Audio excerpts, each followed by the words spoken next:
कौन संत है। आजकल तो संत के भेष में कई असंत घूम रहे हैं। क्या लाल पीला कपड़ा पहनने वाले ही संत होते हैं, या खूब बड़ी बड़ी जटाएं बनाने वाले संत होते हैं। आजकल तो नकली जटाएं भी खूब बन रही हैं। या फिर आश्रमों में रहने वाले संत होते। साधु की पहचान क्या है, कौन है संत, किसको संत माना जाए। क्योंकि आज के समय में संत खोजना बड़ा मुश्किल है। कौन संत है समझ में नहीं आता महाराज।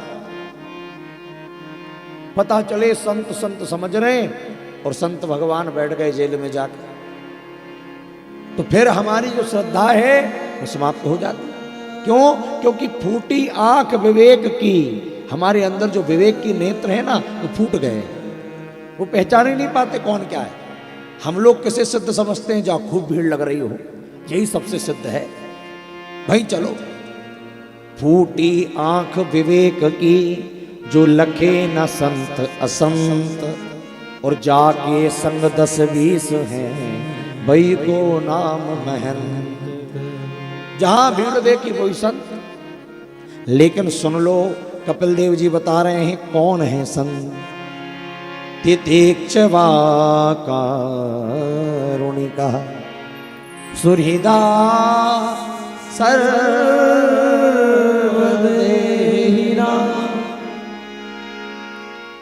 अजात शत्रवा संतः, साधवा साधुभूषणः। आहा, साधु कौन है?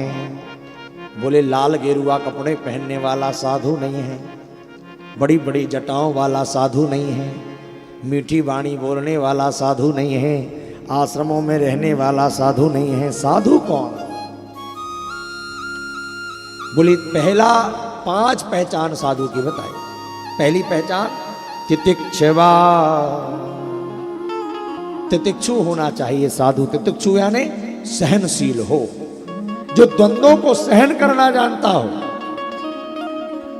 कोई खूब माला पहना दे तो बहुत गदगद नहीं होता, और कोई धक्का मार के भगा दे तो मुंह लटका के बैठता नहीं है। जो दोनों अवस्था में एक सा रहता हो, जो आत्मा में प्रसन्न रहता हो, जो अपने में स्थित रहता हो, वो संत है। वो द्वंद्वों में नहीं फंसता, जो हर अवस्था में एक सा रहे। वाह वाह रे मौज फकीरा दी, कभी तो पहने साल दुसाला, कभी गोत्री हीरा की, वाह वाह रे मौज फकीरा। संत वो है जो ज्यादा सम्मान में उछले नहीं और अपमान में मुंह ना लटकाए। तो पहला संत की परिभाषा पहली है। और दूसरी क्या है? बोले मां, जो कभी दुखी ना हो। अगर संत दुखी हो तो किस बात पर दुखी हो? बोले दूसरों के दुख को देखकर दुखी हो, दूसरों के सुखी देखकर सुखी हो, जो द्वंद्वों को सहन करने वाला हो। क्योंकि उसमें बहुत करुणा होती है, इसलिए दूसरा शब्द लिया कारुणिका। उसमें करुणा भरी होनी चाहिए। और तीसरी बात सुहृदा सर्वदेहिना, जितने भी देहधारी हैं सब में अपने प्रिय परमात्मा का दर्शन करता हो, उसे कोई दूसरा नजर ही ना आता हो, ऐसा हो।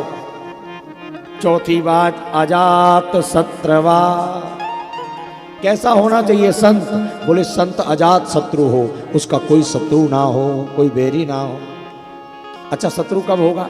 जब वो सबको अलग अलग मानेगा तो शत्रु होगा, और जब सबको एक ही मानेगा तो शत्रु कहां से होगा? जब निज प्रभु में देख ही जगत तो कहीं सन करई विरोध। जब सब में भगवान को देखेगा, विरोध किससे करेगा?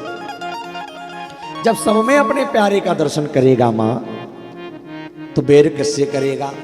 जैसे ये पूरा शरीर हमारा है, और जब पूरा शरीर हमारा है तो शरीर में कहीं चोट लगती है तो चोट हमें ही लगती है, कष्ट हमें ही होता है। जितने अंग हैं हमारे शरीर के, आंख हैं, नाक है, कान है, दांत है, जीभ है, ओठ है, इन सबको हमारा शरीर एक ही है। आंख को चोट लग जाए तो हमें लगती है, कान दुखे तो हमें कष्ट होता है, पैर में कुछ हो जाए तो हमें कष्ट होता है। कभी कभी भोजन करते करते दांतों से जीभ कट जाती है। अब जीभ कट गई, कष्ट हो रहा है। अब महाराज, अगर हम इन दोनों को अलग अलग मानते कि दांत अलग है, जीभ अलग है, तो दांतों पर क्रोध आता कि नहीं आता? आता कि 32 के 32 मिलके बेचारी एक अबला पे इतना अत्याचार कर रहे हैं। वो बेचारी सीधी सादी अंदर रहती है, जो 32 के 32 डराते रहते हैं, बाहर मत निकल जाना, काट के फेंक दे। और बेचारी शहरी समिति अंदर बैठी रहती है।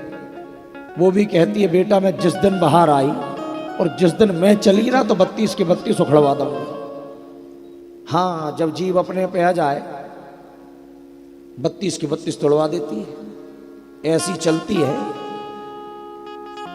तो भोजन करते करते अगर जीव से दांत से जीव कट गई, तो आज तक दांतों पर किसी को क्रोध नहीं आया।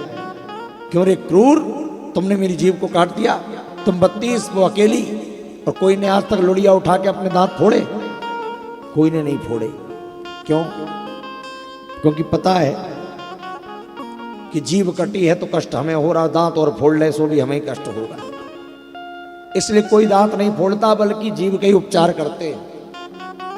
कोई कितना ही भाषण दे, कोई कितना ही उत्साह कि अरे तुम्हारी बेचारी जीभ पर दांतों ने इतना अत्याचार किया, पहले भी काटी है क्या कभी? बोले हाँ भैया, 2-4 बार पहले भी कट चुकी। अरे तो उठाओ हथौड़ी, तोड़ दो सारे दांत। अब कोई कितना ही भड़काओ भाषण दे, कोई दांत नहीं तोड़ेगा। क्यों? क्योंकि हम अपना मानते हैं। शास्त्र तो कहता है कोई किसी पर अत्याचार करे तो देखो मत, पर जीभ पर अत्याचार होता है, हम देखते हैं। क्यों? क्योंकि पता है दोनों अंग हमारे हैं। जिह्वाम क्वचित संदसती, जिह्वा का उपचार होता है। ये ज्ञान हमें है कि किस पर क्रोध करना है, किस पर क्रोध नहीं करना है। तो संत अजात शत्रु होता है, वो भी सारे परिवार को, पूरी दुनिया को अपने अंग मानता है, इसलिए किसी पर क्रोध करता ही नहीं है। और कैसा होता? बोले शांतः, सदैव शांत रहेगा। साधवा साधु भूषणा, मां ऐसा कोई साधु मिले कोई ऐसा